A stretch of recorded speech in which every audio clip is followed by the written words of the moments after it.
Hello students, मैं हूं आशीष कुशवाहा और आप फोकस ट्यूटोरियल के ऑनलाइन क्लासेस के ये रिकॉर्डिंग्स देख रहे हैं। हम लोग अर्थशास्त्र पढ़ रहे हैं, MP board Hindi medium special class और चैप्टर फर्स्ट, वीडियो नंबर 3। ठीक है, इसके पहले के 2 वीडियो बन चुके हैं इसी टॉपिक पर, तो जो लोग ने वो वीडियो नहीं देखे हैं पहले वो देख ले। फर्स्ट पार्ट और सेकंड पार्ट, ये थर्ड पार्ट है। यदि आप वो नहीं देखते हैं और ये डायरेक्ट ये देख रहे हैं तो आप इसको नहीं समझ पाएंगे, है ना। तो बेहतर है आप पहले वो दोनों वीडियो देख लें।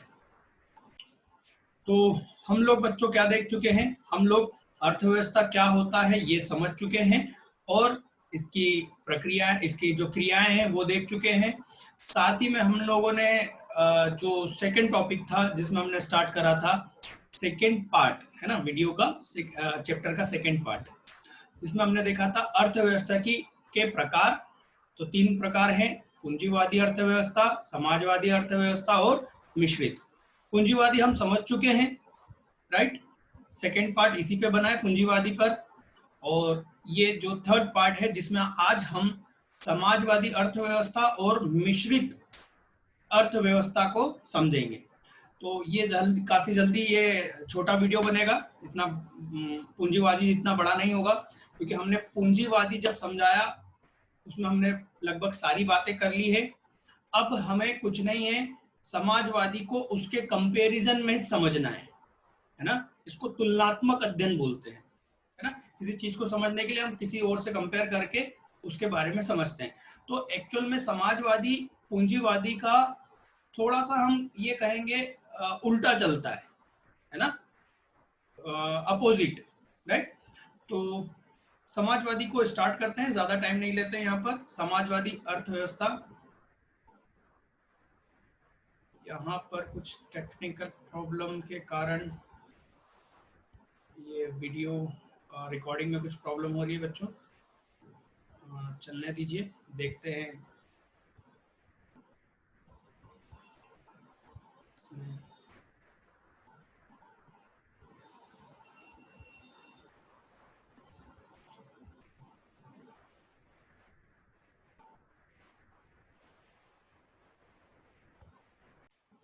ओके, तो समाजवादी अर्थव्यवस्था, समाजवादी अर्थव्यवस्था क्या होती है। देखो, समाजवादी का मतलब क्या हुआ सर? समाजवादी यूपी में एक पार्टी का नाम है, राजनीतिक पार्टी का नाम, बिल्कुल, है ना।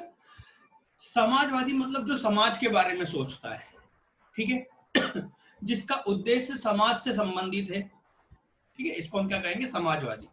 मतलब ऐसी अर्थव्यवस्था जो कि समाज के लिए काम करती हो या समाज की सोच है, एक विचार है, उससे प्रेरित है। पूंजीवादी क्या थी? पूंजीवादी में हमने कहा था, पूंजीवादी का ये जरा देखिए सेकंड पॉइंट, ये थर्ड पॉइंट, हमने कहा था पूंजीवादी अर्थव्यवस्था लाभ का उद्देश्य इसमें प्रमुख होता है ना, लाभ कमाने का उद्देश्य होता है।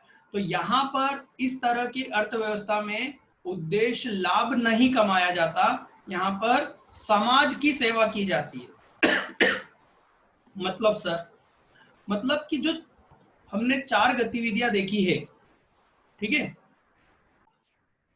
हमने देखा था उत्पादन के साधन, इसको पढ़ के देख लेते हैं, बहुत इजी है, हम समझ चुके हैं वैसे।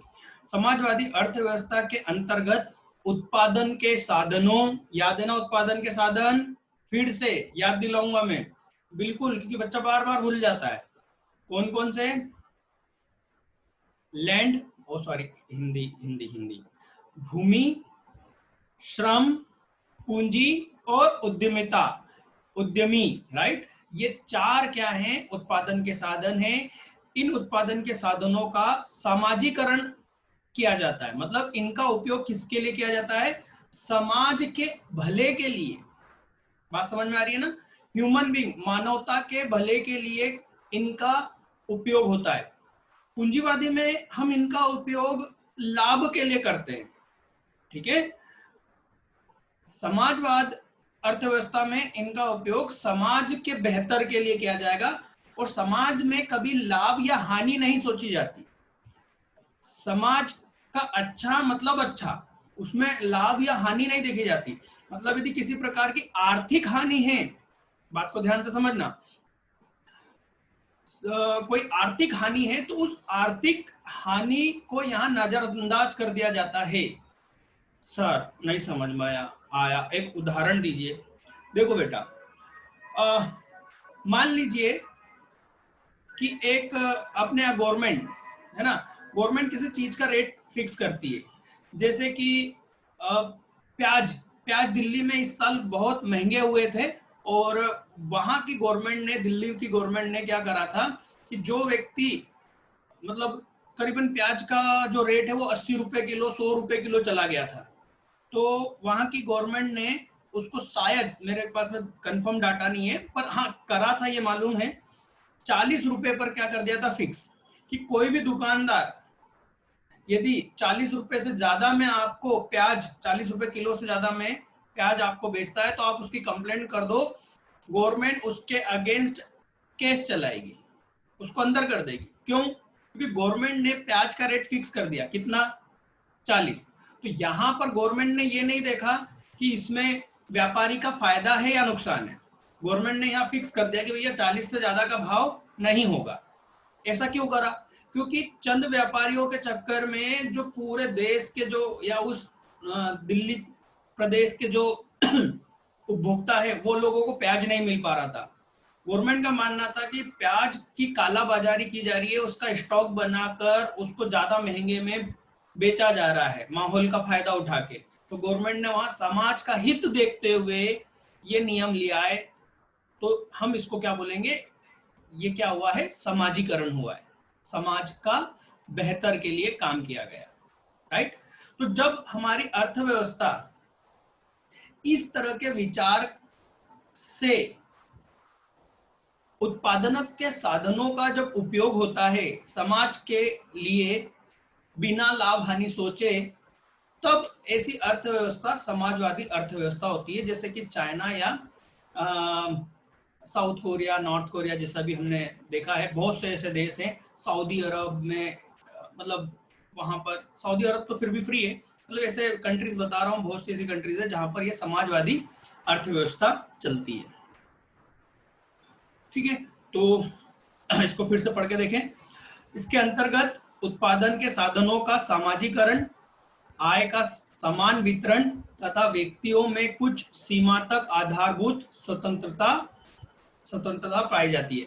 कुछ छोटी बहुत आपको स्वतंत्रता मिलती है, बाकी आय का समान वितरण। अभी आय का समान वितरण क्या होता है सर?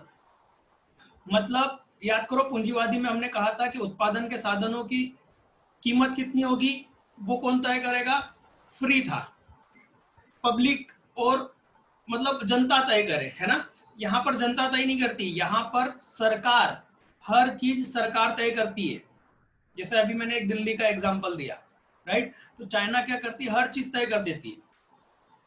मैंने तो यहाँ तक भी सुना है बच्चों कि चाइना में आप लोगों को बिल्कुल क्या पढ़ना है और क्या नहीं पढ़ना है ये भी तय कर दिया जाता है।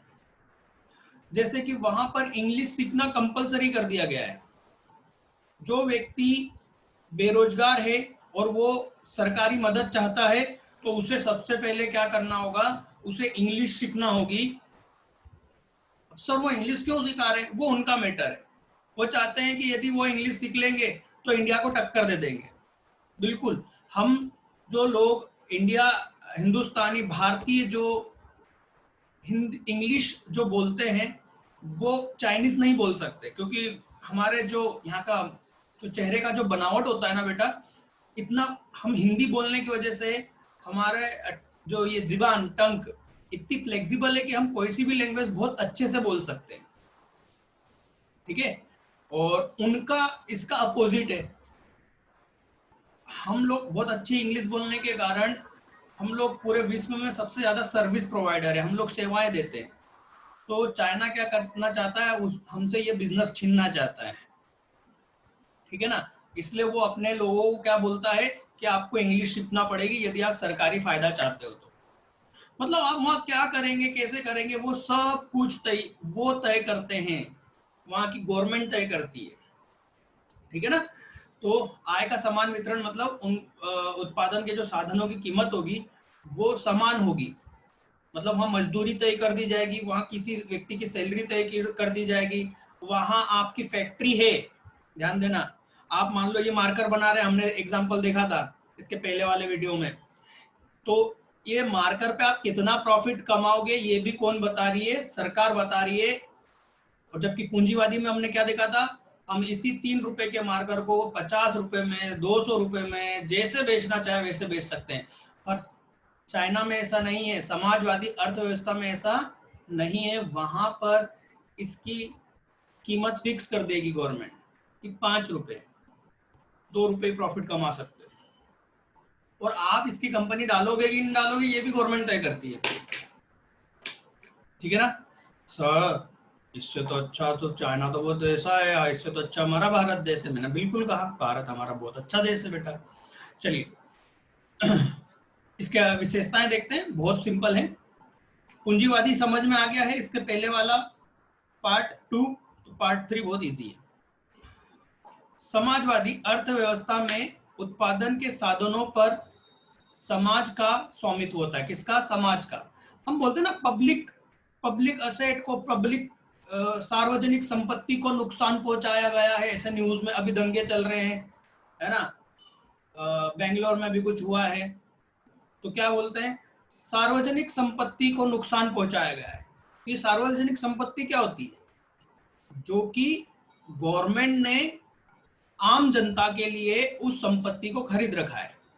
जैसे कि गवर्नमेंट बस है ना, गवर्नमेंट की बस, ये सार्वजनिक संपत्ति कहलाती है। किसके लिए खरीद रखा है? गवर्नमेंट के अधिकार में है, पर किसके लिए?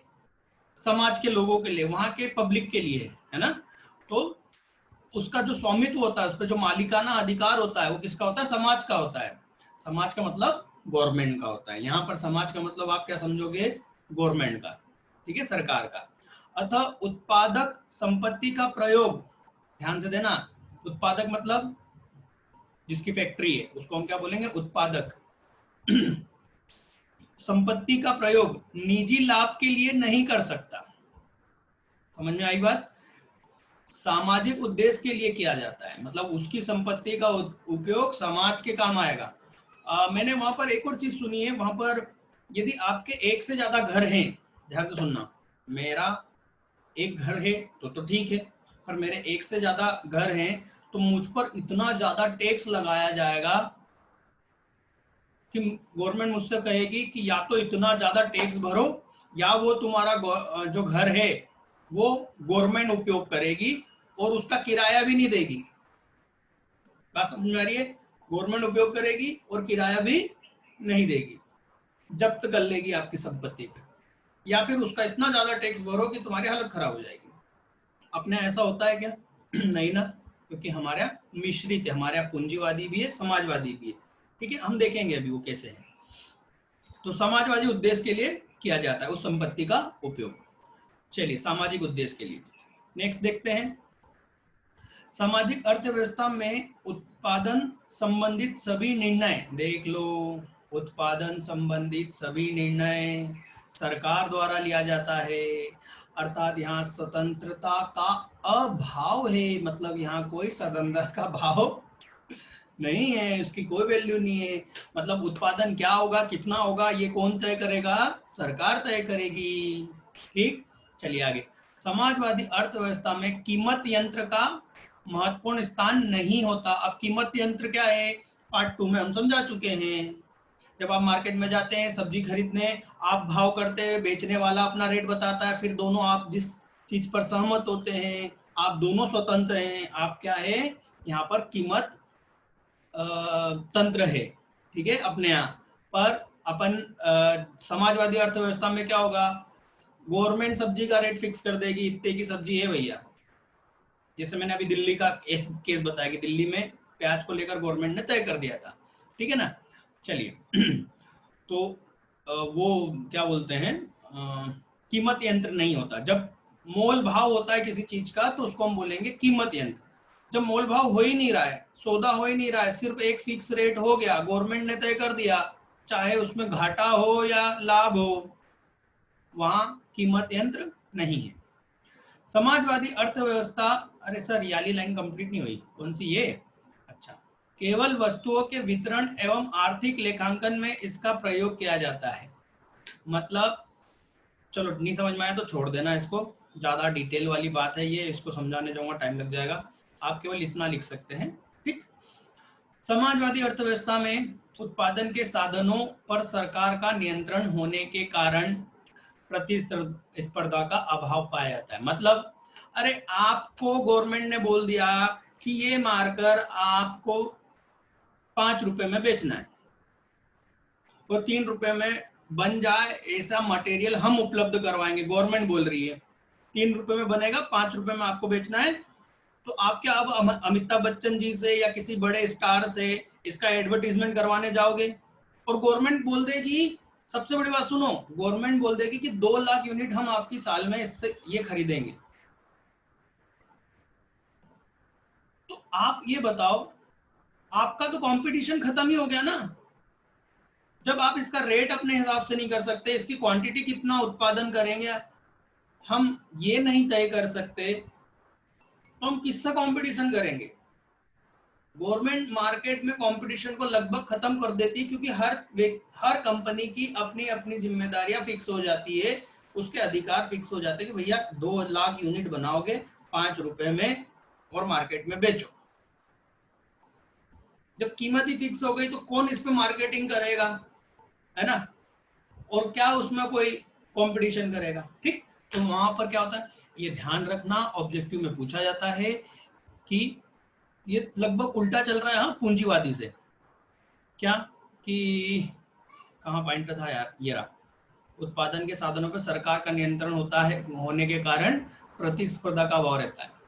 मतलब गवर्नमेंट ने जब सारी चीजों की तय कर दिए तो प्रतिस्पर्धा का अभाव होता है। इसमें ये ध्यान रखना, सामाजिक अर्थव्यवस्था में प्रतिस्पर्धा का अभाव होता है, ये दिमाग में बिठा लेना, ऑब्जेक्टिव बनते हैं।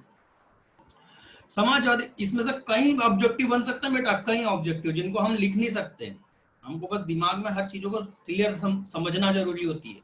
25 नंबर के क्वेश्चन इतने इजी होते हैं, बस आपने यदि सब्जेक्ट को अच्छे से समझा है, पढ़ा नहीं समझा है, तो वो 25 नंबर उठाना बहुत आसान हो जाते हैं। और नहीं तो तुक्का मारते रहो और फिर बाहर आके, एग्जाम के बाहर आके, तूने क्या लगाया मैंने क्या लगाया, और फिर झगड़ लो, कोई फायदा नहीं है एग्जाम के बाहर झगड़ने का।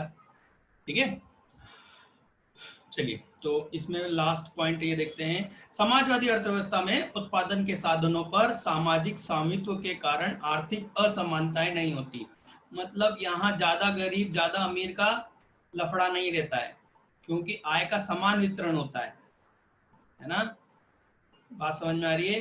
गवर्नमेंट हर चीज को कंट्रोल करती है, इसलिए यहाँ ज्यादा गरीब ज्यादा अमीर का जो खाई हुए बोलते हैं ना, अमीर अमीर होते जा रहे गरीब गरीब होते जा रहे, ऐसा समाजवादी अर्थव्यवस्था में नहीं होता है। हालांकि होता है पर इतना बड़े स्तर पे नहीं होता जितना कि पूंजीवादी में होता है ना? ऐसा तो बोल नहीं सकते कि सर मतलब चाइना में तो कोई मतलब कोई भिखारी नहीं है क्या? है, पर उस स्तर पर नहीं है जितना कि पूंजीवादी अर्थव्यवस्थाओं में होता है। ठीक है ना? ये 5 पॉइंट कंप्लीट हो गए। ठीक, समाजवादी के। अब हम देखेंगे मिश्रित। मिश्रित अर्थव्यवस्था का मतलब है बेटा जहां पर दोनों तरह के अर्थव्यवस्था के नियम पालन किए जाते हैं, जिसमें हमारा देश मिश्रित वाला है। तो हमारे देश में कई चीजें ऐसी हैं जो कि गवर्नमेंट ने किस पे छोड़ दिए बेटा, किस पे छोड़ दिए?